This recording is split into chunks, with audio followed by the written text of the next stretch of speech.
I'm Wilfred Brimley, and I'd like to talk to you for a few minutes about diabetes. Diabetes, and,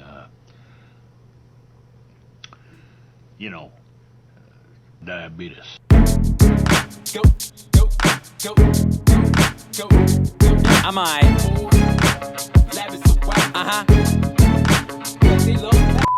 What is up, Z-Pack? It's your boy Z-Dog-MD, and I want to welcome everybody from the type 1 diabetes community who's joining us today to have this dialogue. Awkward, very awkward, Tom. Very awkward. What'd you do this time, Z? What did I do? I fell into the type 1 trap. Let me explain. Recently, we found a meme online, which is what we do on Instagram. We actually curate memes that we think are either funny or satirical or educational or all of the above.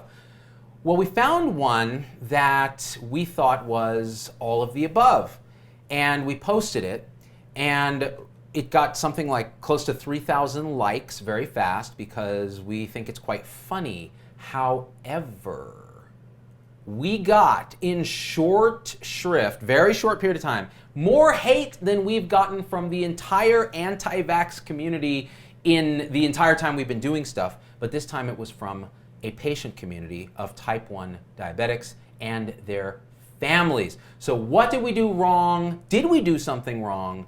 Is the meme okay? Is it not okay? Is a meme a terrible thing to waste? Show the meme.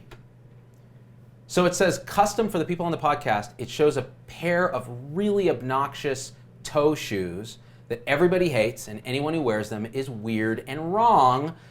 And it says custom footwear for that special uncontrolled diabetic in your life. Now, where the twist is that each shoe is missing a toe or two. Let's go back to me here. Now, if you show this to healthcare providers, 8 out of 10 times their first response is to laugh uncontrollably, and that explains the 2,700 odd likes on the meme and the shares and all of that. Now, we only posted it on Instagram because that's the place we go when we know we're right on the edge.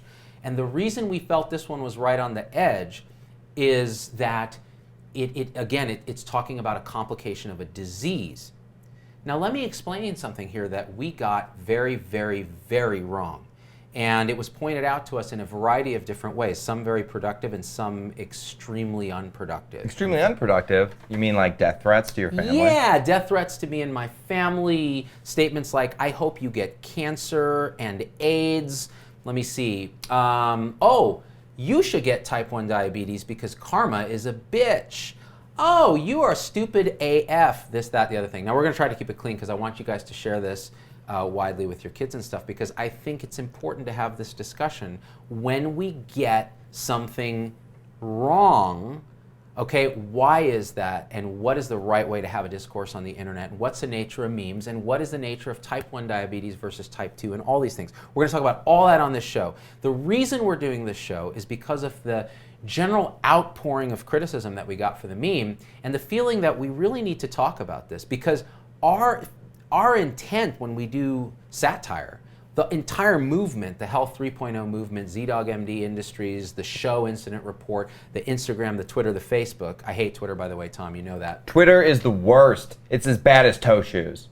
Worse. Maybe worse. Maybe worse. Hashtag Twitter toe shoes. So the idea is to actually raise awareness, to improve care for patients, to work better in teams, and to support each other as caregivers. That's why we did the shows on violence against nurses. That's why we do everything we talk about it with Health 3.0. That's why we are fierce advocates, not just for patients, but also for each other and for systems transformation. Now, this meme, when we posted it, many people took it exactly as we intended it, which is, it is a satirical comment on uncontrolled type 2 diabetics. Now, why would we do that? Why would we make a joke relating to the complications of type 2 diabetes? Because as caregivers, and I'm a hospitalist, I'm an internist, I see this all day and night. We see the sequelae, the consequences of uncontrolled type 2 diabetes. Now, whether or not type 2 is genetic, which it partially is, environmental, which it partially is due to diet, Partially it can be bad luck. Once you have it, if you completely disregard dietary advice and control, if you don't take your medications, if you don't make your appointments, or if you're socioeconomically challenged, you can't get there, you have bad access, then you will suffer complications. And this is what we see. We see amputations, we see sepsis, we see kidney failure, we see eye failure, we see death. This is incredibly hard for caregivers because we feel frustrated that we're powerless to help because the patient's side of the equation isn't being met. And so this meme is a way of saying, we see this. This is something we see. And as caregivers, we, number one, we blow off steam sometimes with humor. Number two, we want a type 2 diabetic to look at this and go, ooh, like, I don't want that. Like, that is not something I can live with. And maybe then we can have more dialogue about how to prevent those complications. So the intent of this meme was to raise awareness of this complication and to also talk about non-adherence, non-compliance, etc. And that was the intent. Now here's where we went terrifically wrong. I fell into the type 1 trap. Let me explain this. The type 1 trap is something we just now invented. It's a term that we've come up with after feeling the feedback from this, which is this. It's simply defined as this. It's believing that everybody understands the difference between type 1 and type 2 and doesn't conflate and combine them together. Many providers have this fallacy. They think that people like them understand the difference between type 1 and type 2. They also think that other caregivers, other healthcare workers, understand the difference between type 1 and type 2. Now it turns out this is fundamentally wrong.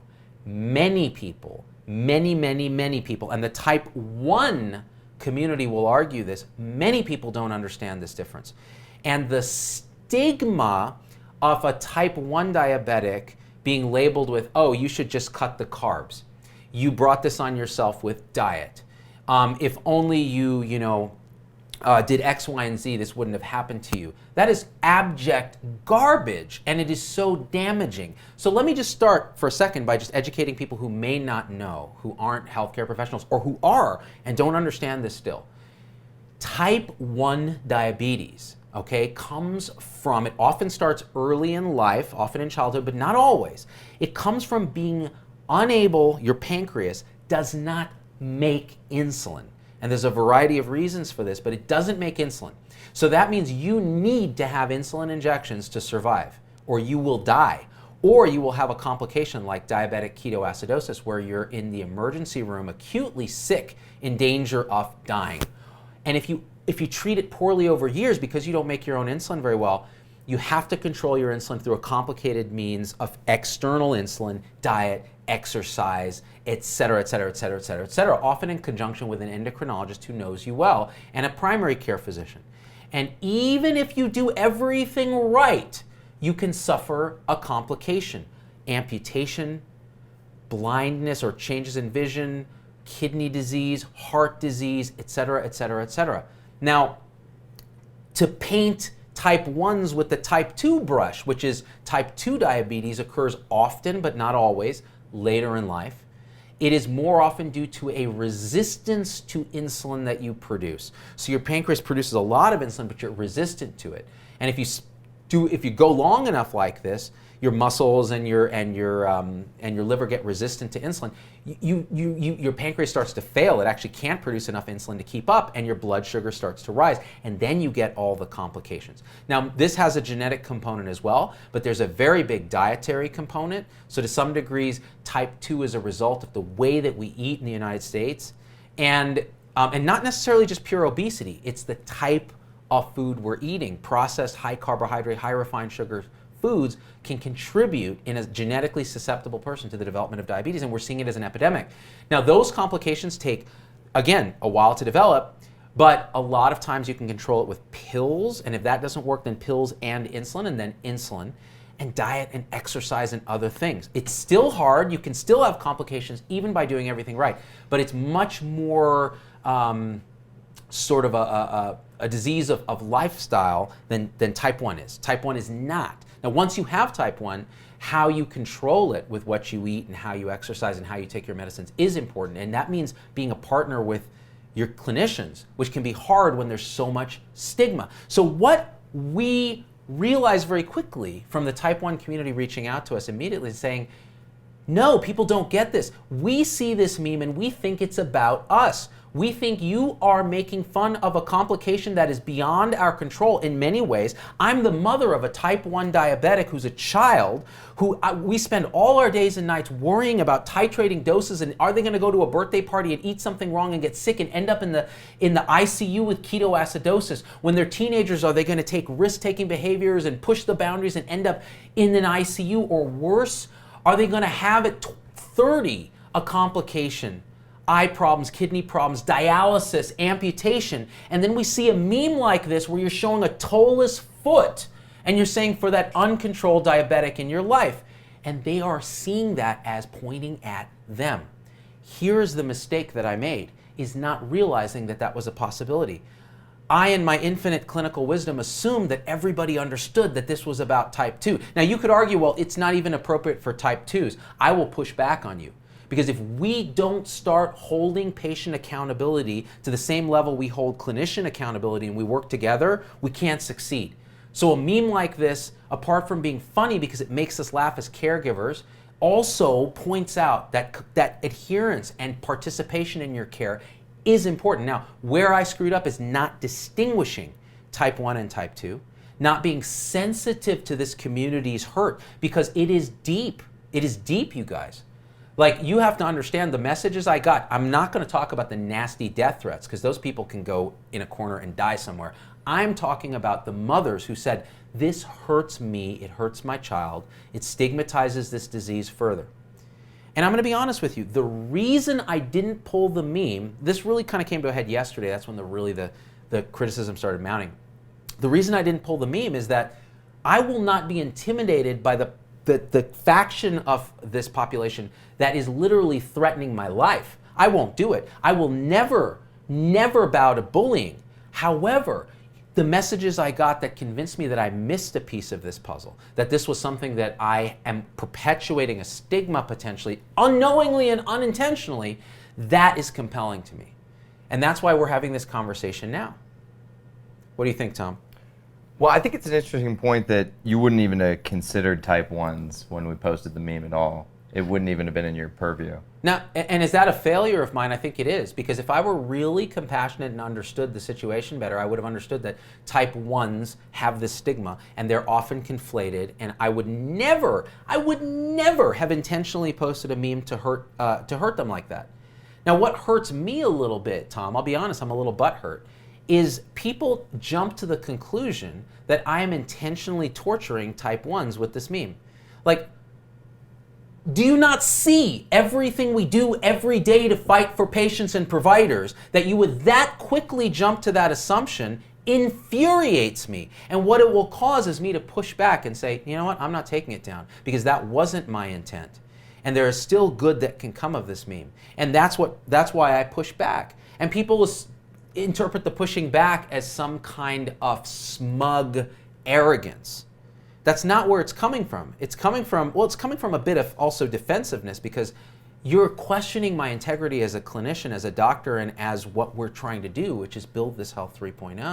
Now, here's another thing, Tom. It's interesting. So Kevin MD, Kevin Poe, been doing social media for a long time, very big in the space, good friend of mine, emailed me when he saw all this stuff going down on Twitter, because usually it goes down on Twitter because Twitter is just a crappy place. And what he said was, wow, I see you're in the middle of this firestorm. I've been through that. Let me know if I can give you any advice, although I'm pretty sure you're going to handle it, compassionately. And I said, I'm going to do a show on it, but what's your advice? And he said this. He said, one of the dangers with these sort of things is the impression that you're punching down, that you're attacking a community of people that is powerless and that already has been mistreated by clinicians and feels misunderstood and disrespected. And when you do this, your power is here and their power is here, and it comes off like that. And honestly, I gotta say, I never thought of it that way. And when he framed it like that, I said, of course it feels that way. That's horrible. And that's when I really it disarmed me a bit, and I said, okay, I'm gonna let my own defensiveness down, my own crappy first draft, which is no effing way you're going to get me to pull anything down. Nobody tells me how to do what I do, which is try to raise awareness through using humor. I've done it all my life. How could I possibly get it wrong? I got it wrong. Veronica says, thank you, Z. It is super frustrating as an HCP to bust your butt trying to get a patient's blood sugar back under control, only to have the Mass family to sneak in donuts and other garbage and then get mad at us that they're getting 1 million glucose checks and extra insulin. Take some damn responsibility. And by the way, I'll read your comments if you're a hater too, but you got to make them insightful. These ad hominem attacks are just boring, and I don't want to read them on air. Yeah, they're boring. Like, no one wants to hear Z-Dog's ugly and bald. Like, we all know that. Give me some information I don't know. Yeah, so here's the thing. Now, what we're hearing is a healthcare provider standpoint, which is, look, we're frustrated. We've had it with mostly it's the type 2 population. But, I'm going to be honest, and this may cause some butthurt, but I have to be honest and authentic with you guys. There are many type 1s, especially when they're younger, that go through a period where they really, really, really don't take care of themselves. And it's hard. I know it's hard. You've been born with this. You've struggled with it all your life. There's so many limitations on you. And sometimes you just want to push the boundaries. There are other reasons why they get into trouble. Illness, mismanagement, a lot of reasons. It's complicated, right? But but the idea that we do need to talk about holding each other accountable. Patients need to hold us accountable to be their shepherds, but they also need to release the victimhood of illness and take accountability. And I know many do that, but there are many more who don't. And we don't support them, honestly. We don't give them the resources to take accountability many of the times because we don't have the resources yet because we're in Health 2.0. So how do we elevate it to 3.0 and get beyond that? Amanda says she views this meme as the same thing for diabetes as the smoking commercials with the people with the trachs, Right, so I think that was our feeling. It's like, look, you see a smoking commercial with a person with a trach. Now that means there's a behavioral and a volitional component to the disease. With type 2, there is. And again, where I made a mistake here, I fell into the type 1 trap. I did not distinguish between type 1 and type 2. And that is my mistake. And the reason I made that mistake from a place of giving people the benefit of the doubt that they knew that already. Because clinicians should know that, but some don't. And many patients don't. And I think that the type 1s are used to the stigma. They know it intuitively. They've been stigmatized all their lives mistakenly, right? Cut the carbs, bro. Like, no. I mean, that'll help you manage the diabetes. It's not going to prevent you from getting diabetes. And there's a lot of judgment that you did this to yourself and you're just eating candy all day. And there's horrible things. And these are children, guys. Like, people get diagnosed as children most of the time. And this is incredibly hurtful. And you can imagine that you're going to become a tiger mom about this. And that's why, the diabetic mothers group or whoever was attacking me, this is why they're so vicious in my mind. Because if it was my kid, I would have done the same thing if I perceived this was happening. Speaking of tiger mom, I have a good comment here from Wild Grace who says, this is exactly the meme I would show my T1 son who has been abdicating all responsibility at the age of 21 and needs to know he is seriously jeopardizing his future. I have lived through the T1 Tiger Mom stage, so I know why others might be upset about this. Plus, I'm an RN, I've seen toes fall off of patients, so chill out to all the haters. There is a real serious message here, and there are diabetics both types who ought to wake up from their denial and hear it. I think that's a spot-on comment in many ways, but I think, and I think she's right. I think she went through that phase where you are the tiger mom, but there is an accountability component. However, that doesn't excuse my mistake in this case. So again, my oversight is falling into the type 1 trap and not clarifying it because now I've done a disservice because I may be inadvertently perpetuating stigma. Now I'm not going to apologize for the type 2 component of it because I feel strongly that that is an effective satire. And the fact that it has, look at this. What this is saying is for the special uncontrolled diabetic in your life. And I'll tell you why this works as satire and you can disagree with me. The reason it works is that, first of all, toe shoes are stupid AF, so that's funny. Take away a couple toes and make it about an uncontrolled type 2 diabetic, if you do it correctly. And then for every single person who's taking care of an uncontrolled type 2 diabetic, right? Someone who's eating a cake while wondering why the sugar's 1,000. That's the frustration and the accountability we'd like to try to promote. Now, we did this totally wrong because the retrospectoscope is 2020, right? I didn't write type 2 diabetes. And the caption, by the way, this isn't our meme. We got this meme from someone else, and that's part of the problem. If we had created it from scratch, we probably would have thought that out as we built it. Instead, we repurposed someone else's meme and put a new caption on it. And the caption was just simply the only appropriate use of toe shoes, which I thought was funny as hell, because there is no appropriate use of toe shoes. So that being said, we screwed that up. We fell into the type 1 trap. We perpetuated a stigma.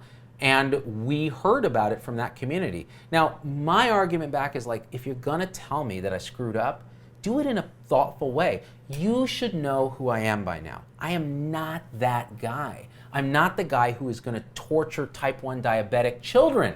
I'm not. So come at me civilly and I will come back and we'll have the conversation and we will do what's necessary to make it right. Rebecca Rapp, who's from the T1 Mod Squad, who's the group who's been attacking Z, says the problem is the lay people don't know the difference. Yeah. No, you're right. And this is a big problem because it's the lay people often that will torture you. It's your friends and your colleagues and the kids' friends who don't understand diabetes and are perpetuating a stigma. The thing is, it should be our role as caregivers to try to destigmatize. And in this case, we fell short, clearly. And I take full responsibility for that. What I will not do is apologize for the meme, because the meme is absolutely appropriate. Patients need to be a part of the solution in taking accountability. We should have clarified that this is type 2, and we should have talked about accountability in discussing the meme. Also, toe shoes are funny. That can't be emphasized enough, people, that toe shoes are the wackest thing on the planet. They're so whack. They are so whack. Let me see here. If I think a relative or friend was in a medical crisis, it would offend more than if all was well with the diabetics they know. Kim Reagan. Lucille Martin says, the second someone says that they are offended or this hurt me, my child, they are no longer considering the message and content. They're emotional and probably need to ask someone who's objective if there's another viewpoint they're missing. This is difficult as it requires the person to be objective and rational when feelings are involved. Lucille, you nailed it. This is what happened here. This meme triggered viscerally an unconscious emotional response in this community that has already been conditioned by stigma, by pain, by suffering, and by the vast difficulty of managing type 1 as a young person, or even an adult. The fear, the sword of Damocles that hangs over your head every minute you're a diabetic, a type 1 in particular, that you're going to have a complication that's going to be life-altering, that's going to make you disabled. And to see this then in a meme, step 1, immediate elephant response: anger, disgust, revulsion, fear. The second response is, who posted this meme? A effing doctor? Really? And a lot of the criticism I got, Tom, the more ad hominem attacks are, you're a doctor, you should know better. This is a failure of being a smart doctor. And honestly, it's a failure of me actually seeing this, absolutely. So I will take that criticism. Totally. And Yeah. it can't be overstated how many times they called you ugly and bald. Can't be overstated. I am ugly and bald, and that's why I succeed. So Okay. I was talking about this story with my dad today, and he told me he had a friend who was in his early 50s, got diagnosed with type 2 diabetes, and just went into full-on denial mode about it, and died from the complications. And I didn't know that. To me, if I had gotten a diagnosis that had actionable things I could do as a patient, that would be a godsend. Well, Because there's so many diseases that you can't do anything. yeah, it's true. And I think a lot of caregivers feel this way about type 2s that are non-compliant. A lot of their family members feel this way. Like, what the hell is wrong with you? Why can't you take care of yourself? It's not that hard. But you know what? It is that hard. And there's a lot of stuff going on in their lives that we don't understand that motivate their elephants and their behavior and their unconscious behavior. And once we understand that and are compassionate to that, we can actually influence them in a more productive way. And so that's another reason why, okay, well, let's do this right now, Tom, because I feel strongly about this. I'm going to Instagram, so I want the type 1 diabetics who we've upset to watch what I'm doing right now, and I want you to know why I'm doing it. This is the meme. This is my Instagram account, and this is the meme, okay? So here it is. There's a million comments, many good, many horrible, many death threats, 2,700 likes. Now, I feel like we did this wrong. We did a disservice to the type 1 community, and we could have done it better even for the type 2 community. Now, I am going to do something now, not because you bullied on Twitter or in the comments or called me ad hominem names. I'm going to do this because I'm a physician who cares about getting it right, and I care about my Z-Pack having respect in the fact that we care about doing the right thing. And if we were going to post this meme, we would frame it correctly, we would outline the stuff, and we would not fall into the type 1 trap. So what I'm going to do right now is go into this little button, and you see that red button there? It says delete. Are you sure you want to delete this really popular Wait, are you sure, Z? Are you sure? Am I sure I want to do this? Z, are you sure? Let me say one other thing before I do this. So when I had all this storm of outrage directed at me, a lot of the comments were like, I said, look, let's do a show on it today. 4 p.m. Pacific, incident report, Facebook. Come and let's talk. We'll take your comments. We'll do the thing. This is what they said. Oh, now he's hounding for ratings.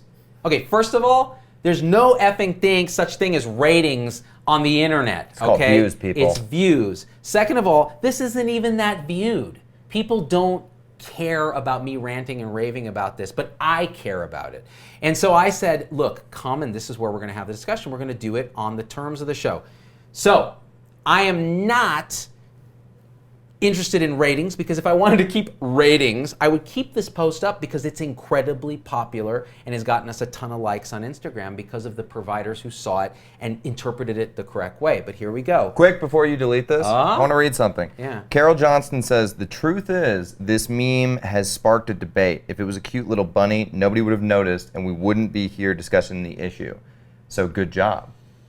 Carol, you just won this meme a stay of execution. Thank you for screwing the entire Type 1 down. I'm kidding. Delete. It's gone. That's so sad. You know why? Because we had the discussion right now. This video will live on the internet and will be a source of discussion. And this is where I want my Type 1 families and patients to come and have the discussion. And I've already told you my take. If that's not enough, if that didn't satisfy you, if you're still angry, leave a comment. If you leave an asinine attack comment, I'm gonna ignore it. And there was another person who was like, Al, Z-Dog blocked me on Twitter. I'm like, woman, I blocked you. I don't even know how Twitter works because I don't use Twitter. Like, Twitter's like a side thought for me. I blocked you because I'm tired of seeing your stupid comments in my feed. I didn't realize it sends her a little message, you were blocked. If I'd have known that, I wouldn't have given her the satisfaction of blocking her. The other thing that the Type 1 community did, some of them, is reached out to people that I'm going to be speaking for. And the hospital that I practice at in Las Vegas. And they were like, this guy needs to be stopped. He's evil and he's killing diabetic children. And I'm like, no, no, no, no. And guess what they said? Yeah, wow, we got some kooky emails. So there you go. That's not the right way to do it. Message me thoughtfully and concisely, please, because people who send this, I can't read. I get 1,000 messages a day. It's not going to happen. All right? And that's not the way you have a discourse, of memes and men. You know what I'm saying, Tom Heinemer? Joy says, Z-Dog, you're amazing. You're the bigger guy for deleting it. And she commends you. I don't feel that big, especially at a whopping 5'5", but I will say that I will recognize when I did something wrong, but I want you to know the intent. Now, here's the other thing, Tom. Intent matters. So to the Type 1 community, do you think, honestly, if you've seen anything else I've done, that I would intend to offend the Type 1 community after you know what my take is on Type 1? Would you really think that? And if you think that, then there's something wrong in your head, period. You don't understand me, you don't know me, you haven't watched the show, so buzz off. Now, why does intent matter? Because it matters morally and ethically. If I make a mistake, if my intent was to hurt you, then that's one thing. If my intent was to help you and it didn't and it backfired, that's another thing. That's why you make a distinction between collateral damage in a war, okay, versus strapping explosives to yourselves and targeting women and children. There is a distinction in intent, all right? Simple as that. Damn, you just pissed off a hell of a lot of people, Z. Oh, hell yeah. They need to be pissed off. I'm talking about ISIS. Did I piss off ISIS? You pissed off the anti-war people, Z. Oh, the anti-war people. Look, listen, yeah, war sucks. It's true. But you know what? There's a difference between ISIS and an American warplane trying not to hit civilians. I'm not saying it's right to even go to war. I actually don't think it is. What I'm saying is there's a distinction in morality between the two. And if you conflate them and say they're equivalent, then you don't understand morality.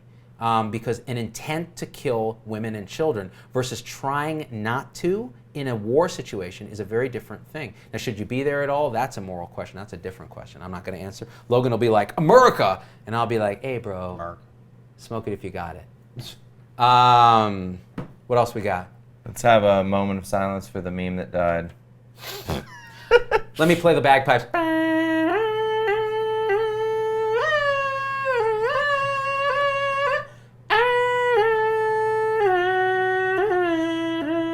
Of all the memes I've met in my travels, it was the most offensive. CPAC, I love you. Thank you for being a part of this conversation. Hit share, hit like. Be a part of the solution, not the problem, and we're out. Peace, you guys. We don't have time for Tribe Talk today, so talk amongst yourselves! Or don't. I'm Wilford Brimley, and I'd like to talk to you for a few minutes about diabetes. Diabetes and,